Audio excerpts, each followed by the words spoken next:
ತುಂಬನೇ ಆಸೆ ಇತ್ತು. ಆದರೆ ಆ ಸಂದರ್ಭದಲ್ಲಿ ಬಂದವಳು ಏನು ಅರೆಯದ ಆ ನಿನ್ನ ಮಗು. ಕಾಮಕ್ಕೆ ಕಣ್ಣಿಲ್ಲ, ವಯಸ್ಸಿಗೆ ಮಿತಿ ಇಲ್ಲ.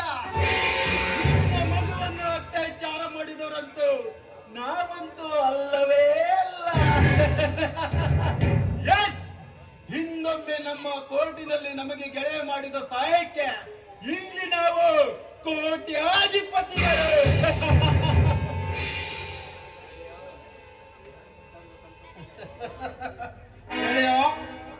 ಸರ್ವ ಸಂಪತ್ತಿನ ಅಧಿಪತಿಗಳು ಈ ತ್ರಿಮೂರ್ತಿಗಳು.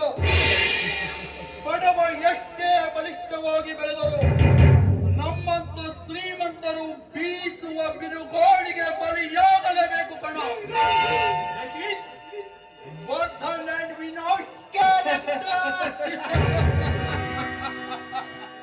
ಗೆಳೆಯ, ನಾವು ಕಣ್ಣಿಟ್ಟ ಗುಪ್ಪಿ ಒಂದಾದರೆ ಮಧ್ಯದಲ್ಲಿ ಬಂದಿರೋ ಮರಿ ಮತ್ತೊಂದು ಕಣ. ಆದ್ರೂ ಪಾಪ ಕಣ, ಆ ಅರುಣನಿಗೆ ಆಗಬಾರದಾಗಿ ಒಂದನ್ನು ಕಿತ್ತುಕೊಂಡರೆ ಪರವಾಗಿರ್ಲಿಲ್ಲ, ಆದ್ರೆ ಬೇರೆದಕ್ಕೆ ಪ್ರಯತ್ನ ಪಡಬಹುದಿತ್ತು. ಆದರೆ ಇಬ್ಬರ ಬಲೆ ಒಂದೇ ದಿನ ಆದ ಕಾರಣ ಪಾಪ ಆ ಅರುಣಾದ್ರೂ ಏನು ಮಾಡ್ತಾನೆ. ಅರುಣ್, ತಪ್ಪು ಮಾಡಿರುವರು ನಾವು, ಆದ್ರೆ ಶಿಕ್ಷೆ ಪಡೆಯುವುದು ನೀನು ಕಣ.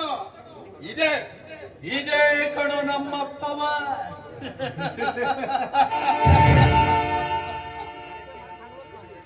ಅದಕ್ಕೆ ಹೇಳೋದು ಹುಟ್ಟಿದ್ದರೆ ದುನಿಯಾ ಅಂತ.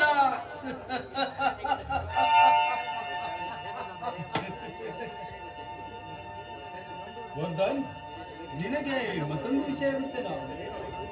ಏನೋದು? ನಮ್ಮ ಫ್ಯಾಕ್ಟರಿಯಲ್ಲಿ ಕೆಲಸ ಮಾಡ್ತಿದ್ದಾನಲ್ಲ ನಿಶಾಂತ್, ಅವನ ಗೆಳೆಯ ರಾಜನ್ ಮನೆಗೆ ಬಂದಿದ್ದಾನಂತೆ. ನಾವು ಹೇಗಾದ್ರೂ ಮಾಡಿ ಅವನಿಗೆ ನಮ್ಮ ಫ್ಯಾಕ್ಟರಿಯಲ್ಲಿ ಕೆಲಸ ನೀಡಿ ಅವನ ಸುಂದರವಾದ ತಂಗಿಯನ್ನು ಭೋಗಿಸಬಹುದು. ವಿನಾಶ್, ನೀನು ಹೇಳಿದ ಮೇಲೆ ಮುಗಿತು ಕಣ. ನಮ್ಮ ಬಾಣದ ಗುರಿ ತಪ್ಪುವ ಇಲ್ಲ.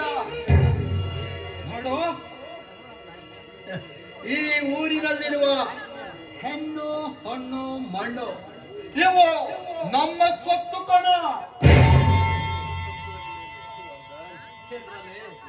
ನಿಮ್ಮ ಸ್ವತ್ತು ಅಂದ್ಮೇಲೆ ನನಗೂ ಕೂಡ ಸಮಪಾಲು ಬರಲೇಬೇಕು ಅಲ್ವಾ? ನಮ್ಮ ಜೀವದ ಗೆಳೆಯನಿಗೆ ನಾವು ಅಷ್ಟು ಮಾಡೋದಿಲ್ಲವೇನು? ನೋಡು, ನಾವು 3 ಜನ ಒಂದೇ ದೋಣಿಯಲ್ಲಿ ಸಾಗುವ ಕಳ್ಳರು ಕಣ.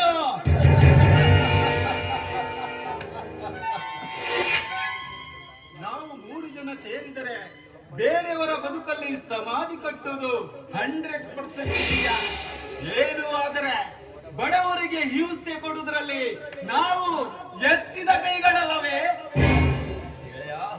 ನೀವು ಎಷ್ಟೇ ಕೊಲೆ, ರೇಪ್, ದರೋಡೆ ಮಾಡಿದ್ರು ಆ ನ್ಯಾಯ ದೇವತೆಯ ಕಣ್ಣಿಗೆ ಮಣ್ಣೆರಚಿ ನಿಮ್ಮ ರಕ್ಷಣೆಗೆ ನಾನಿದ್ದೀನಿ ಕಣ್ರು. ನಿಮ್ಮನ್ನ ಅದ್ಯಾವ ಬಡ್ಡಿ ಮಗನೇ ಬಂದ್ರು ಏನು ಮಾಡೋಕೆ ಸಾಧ್ಯವಿಲ್ಲ. ಆದ್ರೂ ಆ ಇನ್ಸ್ಪೆಕ್ಟರ್ ಅಜಯ್ ತುಂಬಾನೇ ಹಾರಾಡ್ತಾ ಇದ್ದಾನೆ ಕಣ. ಅವನಿಗೂ ನಮ್ಮ ಪವರ್ ಏನಂತ ತೋರಿಸಲೇಬೇಕು ಕಣ. ಅವನಿಗೆ ನಮ್ಮ ಕಂಪನಿ ಮೇಲೆ ಒಂದು ಕಣ್ಣಿದೆ ಕಣ. ಕಣ್ಣು ಇದ್ರೆ ಇರ್ಲಿ ಬಿಡೋ, ಶಾಶ್ವತವಾಗಿ ಮುಚ್ಚಿದ್ರೆ ಆಯ್ತು.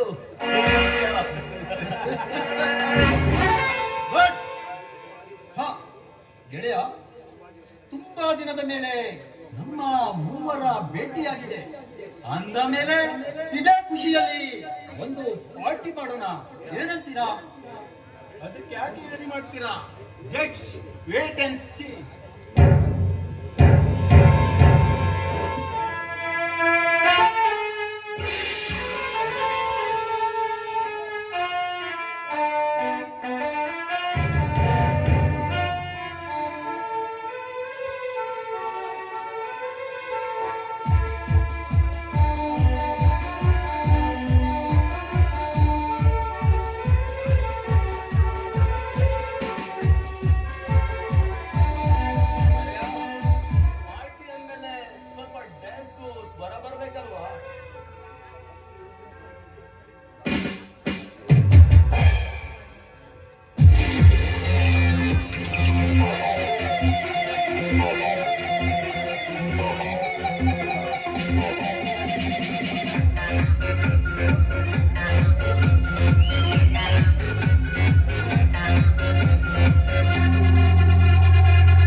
ಇವತ್ತಿನ ಪಾರ್ಟಿಗೆ ಇದ್ದಕ್ಕೆ ಬೇರೆ ಯಾವತ್ತೂ ಇರ್ಲಿಲ್ಲ ಕಣೋ.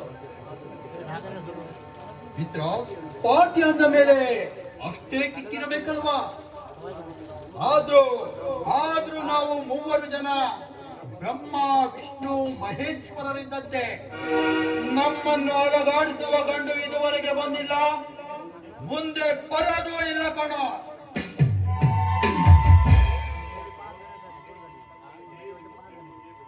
ಮುಂದೆ ಯಾಕೋ ಹಿಂದೆ ನಿಮ್ಮ ಕಣ್ಣ ಮುಂದೆ ನಿಂತಿರುವೆ. ನೀವು ಅಷ್ಟೊಂದು ಕಚಡ ಕಂತ್ರಿ ನನ್ನ ಮಕ್ಕಳು ಅಂತ ನನಗೆ ಚೆನ್ನಾಗಿ ಗೊತ್ತು. ಲೇಖಕಿ, ನಮ್ಮ ಬಗ್ಗೆ ಗೊತ್ತಿಲ್ಲದೆ ತುಂಬಾನೇ ಹಾರಾಡ್ತಾ ಇದೀಯಾ. ನೀನು ಇಲ್ಲಿ ಬರುವ ಮುನ್ನ ನಮ್ಮ ಪರ್ಮಿಷನ್ ತಗೊಳ್ಳದೆ ಬಂದಿದ್ದು ಮೊದಲನೇ ತಪ್ಪು. ನಮ್ಮ ಕನ್ನಡ ಅಂತ ಬಂದಿದ್ದು ಎರಡನೇ ತಪ್ಪು. ಇನ್ನು ಮೂರನೇ ತಪ್ಪು ನಡೆಯ ಮುನ್ನ ಇಲ್ಲಿಂದ ಹೊರಟು ಬೀದಿಯಲ್ಲಿ ಬೆಳೆದಿರುವ ಬೀದಿ ನಾಯಿಯೇ, ನನ್ನನ್ನು ಟಚ್ ಮಾಡಿ ತುಂಬಾ ತಪ್ಪು ಮಾಡಿಬಿಟ್ಟೆ. ಬಡವರಿಗಾಗಿ ಸರ್ಕಾರವಿದ್ದರೂ ನಿಮ್ಮಂತ ಶ್ರೀಮಂತಿಕೆ ನಾಯು ಸರ್ಕಾರವನ್ನು ಹಣದಿಂದ ಕೊಂಡುಕೊಳ್ಳುವಾಗ ಅದರ ತಪ್ಪಿನ ಬಗ್ಗೆ ಏನು ಮಾತನಾಡಿದರೂ ಏನು ಪ್ರಯೋಜನವಿಲ್ಲ. ನೀನು ನನ್ನ ತಪ್ಪಿನ ಬಗ್ಗೆ ಹೇಳ್ತಾ ಇದ್ದೀಯ. ನಿನ್ನ ತಪ್ಪನ್ನು ಒಂದೊಂದಾಗಿ ಎಣಿಸ್ತಾ ಹೋದ್ರೆ ಕ್ಷಮೆ ಅನ್ನೋದೇ ಮಣ್ಣಾಗಿ ಹೋಗುತ್ತೆ. ಮತ್ತೇನೋ ಕನಿಕರವಿಲ್ಲದ ಪಿಶಾಚಿಯೇ. ಕನಿಕರ ಇಲ್ಲದೇ ಇಷ್ಟು ದೊಡ್ಡ ಮೆಟ್ಟಿಲಿಯರು ಬಂದವನು ಕಣ ಇವನು. ಕೋಟಿ ಕೋಟಿ ಅನ್ನಿಸಿರೋದು ನಿಮ್ಮಂತ ಪದವೀಧರರನ್ನು ಕೊಂಡ ಮೇಲೆ ನೀನು ನನ್ನ ಮುಂದೆ ಒಂದು ಸಳ್ಳೆಯ ಪ್ರಮಾಣ ಅನ್ನೋದು ಮಾತ್ರ ಮರೆಬೇಡ ಮಿಸ್ಟರ್ ಅಜಯ್. ಕೈ ತಟ್ಟಿದರೆ ನನ್ನ ಮಗನ್ನೇ ಅಪ್ಪಚ್ಚೆ ಹೋಗ್ತೀಯ. ನಮ್ಮ ತಪ್ಪಿನ ಬಗ್ಗೆ ನೀನು ಹೇಳಬೇಕಾಗಿದೆ ಮಿಸ್ಟರ್ ಅಜಯ್. ಅದನ್ನ ನಾವು ನಮ್ಮ ಕೋರ್ಟಿನಲ್ಲಿ ನೋಡಿಕೊಳ್ಳುತ್ತೇವೆ. ಮೊದಲು ನೀನು ಇಲ್ಲಿ ಬಂದಿರುವ ವಿಷಯ ಅಂತ ಹೇಳಿ ಹೋಗ್ತಾ ಇರ್ಬೇಕು ಅಷ್ಟೇ. Really great Jayadev, really great. ನಿಮ್ಮ ತಾಯಿಯು ನಿಮ್ಮಂತರನ್ನು ಜನ್ಮ ನೀಡುವ ಬದಲಾಗಿ ಬಂಜೆಯಾಗಿ ಉಸಿದಿದ್ದರೆ ಎಷ್ಟೋ ಚೆನ್ನಾಗಿ. ಮುಚ್ಚಬಾಯಿ, ಕಂಡಿದ್ದೀನಿ. ನಿಮ್ಮಂತವರನ್ನು ನೋಡಿಯೇ ನ್ಯಾಯ ದೇವತೆಯು ಕಣ್ಣಿಗೆ ಕಟ್ಟಿರುವ ಕಪ್ಪು ಬಟ್ಟೆಯನ್ನು ಬಿಚ್ಚಿಟ್ಟು ಕುಳಿತಿರುವುದು. ಸತ್ಯದ ಪರವಾಗಿ ನ್ಯಾಯ ಒದಗಿಸುವುದು ಬಿಟ್ಟು ಅಸತ್ಯದ ಕಡೆಗೆ ಬೆರಳು ಮಾಡಿ ತೋರಿಸುವ ಈ ನಿನ್ನ ಜೀವನವು ಇದ್ದರಷ್ಟು ಸತ್ತರಷ್ಟು. ಮಿಸ್ಟರ್ ಅಜಯ್, ನಮ್ಮ ಮೂವರ ಗೆಳೆತನದ ಮಧ್ಯೆ ಅದೆಷ್ಟೇ ಕೊಲೆ, ರೇಪ್, ದರೋಡೆ ಅದು ಸುಳ್ಳಾಗಿರುತ್ತೆ ಮಿಸ್ಟರ್ ಅಜಯ್. ಈ ಹಿಂದೆ ಆ ಬ್ರಹ್ಮ ವಿಷ್ಣು ಮಹೇಶ್ವರರು ಇವರು ಇದ್ದರು ಅನ್ನೋದನ್ನ ನೀನು ಕೇಳಿದ್ದೀಯಾ? ಆದರೆ ಅವರೇ ಮೂವರು ನಿನ್ನ ಮುಂದೆ ಪ್ರತ್ಯಕ್ಷವಾಗಿ ನಿಂತಿದ್ದಾರೆ ಅನ್ನೋದನ್ನ ನೋಡಿದ್ದೀಯನಲ್ಲೇ? ನೀವು ಬ್ರಹ್ಮ ವಿಷ್ಣು ಮಹೇಶ್ವರ ಹಣಕ್ಕಾಗಿ ಅಂತ ತಾಯಿಯನ್ನೇ ಮಾರಲು ಹಿಂಜರಿವರಲ್ಲ ನೀವು. ನೋಡು, ಕರುಣೆ ತೋರಿ ಬಂದವರಿಗೆ ಕ್ಷಮೆ ನೀಡುತ್ತೇವೆ. ಅದೇ ಹಠ ಸಾಧಿಸಲು ಬಂದವರಿಗೆ ಎನ್ಕೌಂಟರ್ ಮಾಡಿ ಬೀದಿಯಲ್ಲಿ ಬಿಸಾಡ್ಬಿಡ್ತೇವೆ. ಕಟ್ಟಿರೋ ಬಟ್ಟೆನ ಮೆಟ್ಟಿರೋ ನೆಲನ ದೇವರೆಂದು ಪೂಜಿಸುವ ನಾವು ಅನುಮಾನ ಬಂದ್ರೇನೆ ಬಿಡಲ್ಲ. ಅಂತದ್ರಲ್ಲಿ ಸುಳ್ಳು ಹೇಳಿದ್ರೆ ಬಿಡ್ತೇವೆ. ಇನ್ಸ್ಪೆಕ್ಟರ್, ತುಂಬಾನೇ ಹಾರಾಡ್ತಾ ಇದೆಯಾ ಬಟ್ಟಿ ಮಗನೇ. ನೋಡು, ನಾವು ಗಳಿಸಿರುವ ಹಣದಲ್ಲೇ ನಿನ್ನನ್ನು ಇಲ್ಲಿಯೇ ಸುಟ್ಟು ಭಸ್ಮ ಮಾಡಿ ಬಲ್ಲವೆವು. ನಿನ್ನ ಜಾಗ ಖಾಲಿ ಮಾಡು. ಬೂದಿ ಅದು ನನ್ನನ್ನು. ನಾನು ಇಲ್ಲಿಗೆ ಬಂದಿರುವುದು ನಿಮ್ಮ ಉಪದೇಶ ಕೇಳೋಕೆ ಅಲ್ಲ. ನಿಮ್ಮಂತ ದುಷ್ಟರ ಮುಂದೆ ನಿಂತು ತೊಡೆ ತಟ್ಟಲು ಬಂದವನು. ಹೊಟ್ಟೆಗೆ ಹಸಿವಾದಾಗ ನೀವು ತಿನ್ನೋದು ಅನ್ನನೇ ಕಣೋ, ಚಿನ್ನವನ್ನಲ್ಲ. ಪಾಪ, ಎಷ್ಟೋ ಅಮಾಯಕರ ಕಣ್ಣಿಗೆ ಮಣ್ಣು ಎರಿಚಿರುವ ದುಷ್ಟರು ನೀವು. ನಿಮ್ಮಂತ ಜನರು ಈ ಭೂಮಿಯಲ್ಲಿ ಇದ್ದು ಏನು ಪ್ರಯೋಜನವಿಲ್ಲ. ಬೇಕಾಗೆ ನಾವು ಹಿಂದೆಯೂ ಮಾಡ್ತಾ ಇದ್ದೇವೆ, ಮುಂದೆನೂ ಮಾಡ್ತೇವೆ. ನಿನ್ನಿಂದ ಏನು ಕಿತ್ಕೊಳ್ಳಿಕ್ ಸಾಧ್ಯ ಆಗುತ್ತಾ? ಕಿತ್ಕ, ನಾನು ನೋಡ್ತೀನಿ.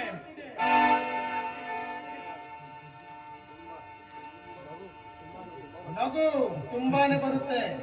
ಬರ್ಲಿ ಕಣೋ, ಬರ್ಲಿ. ಯಾವನಿಗೊತ್ತು ಇದು ನಿಮ್ಮ ಜೀವನದ ಕೊನೆಯ ನಗು ಆದ್ರೂ ಅಂತ.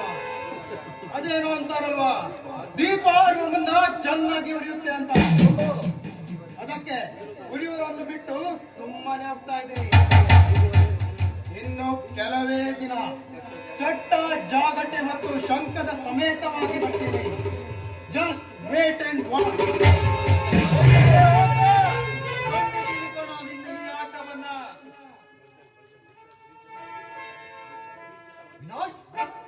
ಪಟ್ಟಿ ಮಗ ಕುಡಿದಿದ್ದೆಲ್ಲ ನಶೆ ಇಳಿಸಿಬಿಟ್ಟ.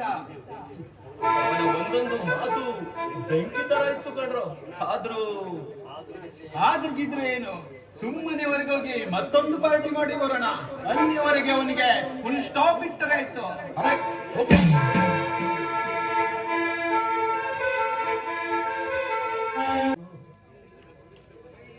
ಮಗುವಾದ್ಯ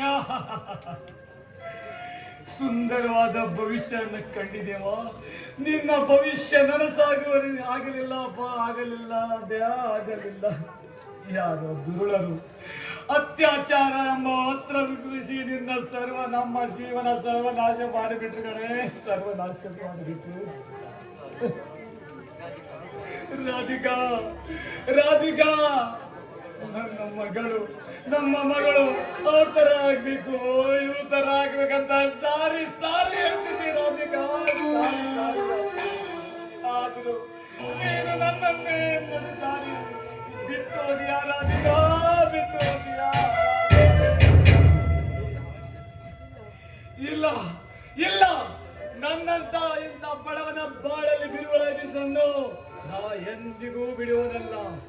ನನ್ನ ವಿರುದ್ಧ ನಕಲಿ ಸಾಕ್ಷಿ ಸೃಷ್ಟಿಸಿ ನನ್ನನ್ನು ಜೈಲಿಗೆ ಹೋಗುವಂತೆ ಮಾಡಿದ ಆ ಲಾಯರ್ ಜಯದೇವನನ್ನು ಜೀವಂತ ಸಮಾಧಿ ಮಾಡಿಲ್ಲ ಅಂದ್ರೆ ನಾನು ಮಾಡಲೆಂದೇ ನಾನು ಜೈಲಿನಿಂದ ತಪ್ಪಿಸಿಕೊಂಡು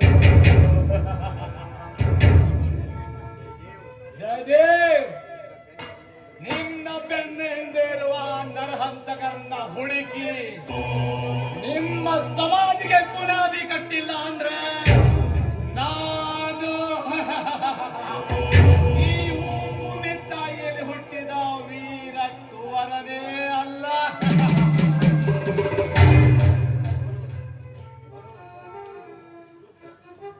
ವಿನಾಶ್ರವರ ಮನೆ ಹುಡುಕ್ಬೇಕು, ಯಾರು ಇದ್ದಾರೆ ಸರ್? ಇಲ್ಲಿ ವಿನಾಶ್ರವರ ಮನೆ ಎಲ್ಲಿಗೆ ಬರುತ್ತೆ ಅಂತ ಗೊತ್ತಾ? ಓ, ಯಾರು? ವಿನಾಶ ಅಂದ್ರೆ ಆ ಕೆಪಿಗಬ್ಬ ಓನರ್ ಅಲ್ವಾ? ನೋಡಿ ಸರ್, ನನಗೂ ಸ್ವಲ್ಪ ಅವ್ರ ಬಗ್ಗೆ ಪರಿಚಯ ಇಲ್ಲ. ನಾನು ಕೂಡ ಈ ಊರಿಗೆ ಹೊಸಬ. ಓ ಹೌದಾ, ಸರಿ. ಹಾಗಾದ್ರೆ ನನ್ನ ಹೆಸರು ರಾಜನ್ ಅಂತ. ಅಂದ ಹಾಗೆ ನಿಮ್ಮ ಹೆಸರು? ನೀವು ಇಲ್ಲಿ ಏನ್ ಮಾಡ್ತಾ ಇದ್ದೀರಾ? ಏನು ಇವು ನನ್ನ ಪರಿಚಯ ಕೇಳ್ತಾ ಇದ್ದಾನೆ? ಇವರೇನಾದ್ರೂ ಪೊಲೀಸ್ ಇರೋದ? ಇಲ್ಲ ಇಲ್ಲ, ಮುಖ ನೋಡಿದ್ರೆ ಅನಿಸ್ತಾ ಇಲ್ಲ. ಆದ್ರನ್ನ ನನ್ನ ಹೆಸರು ಬದಲಾಯಿಸಿ ಇವ್ರಿಗೆ ಹೇಳ್ಬೇಕು. ನೋಡಿ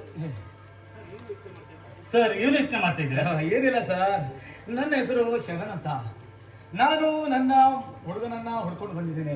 ಬಹಳ ವರ್ಷದ ಹಿಂದೆ ನನ್ನ ಮಗ ಕೆಲಸಕ್ಕಂತ ಬಂದವನ ಇನ್ನೂವರೆಗೆ ಮನೆಗೆ ಬಂದು ಮುಟ್ಟಿಲ್ಲ. ಅವನನ್ನ ನಾನು ಹುಡ್ಕೊಂಡು ಇಲ್ಲಿವರೆಗೆ ಬಂದಿದ್ದೇನೆ. ಅಂದ್ರೆ ನೀವು ನಿಮ್ಮ ಮಗನನ್ನು ಹುಡುಕುತ್ತಾ ಬಂದಿದ್ದೀರಿ. ಸೊ ರಿಯಲಿ ಗ್ರೇಟ್ ಸರ್ ನೀವು.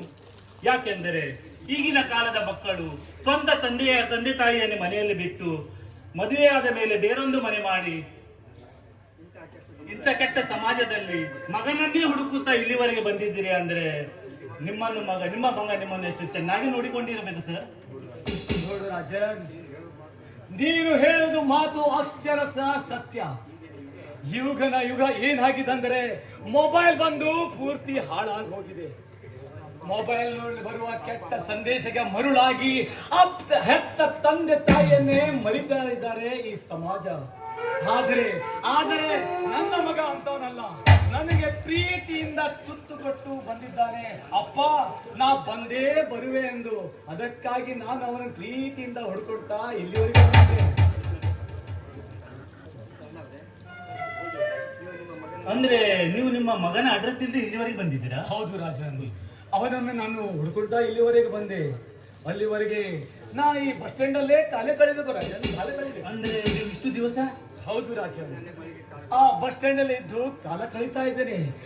ನನ್ನ ಮಗ ಸಿಗುವವರೆಗೂ ಅದೇ ನನ್ನ ಮನೆ, ಅದೇ ನನ್ನ ಸಂಸಾರ.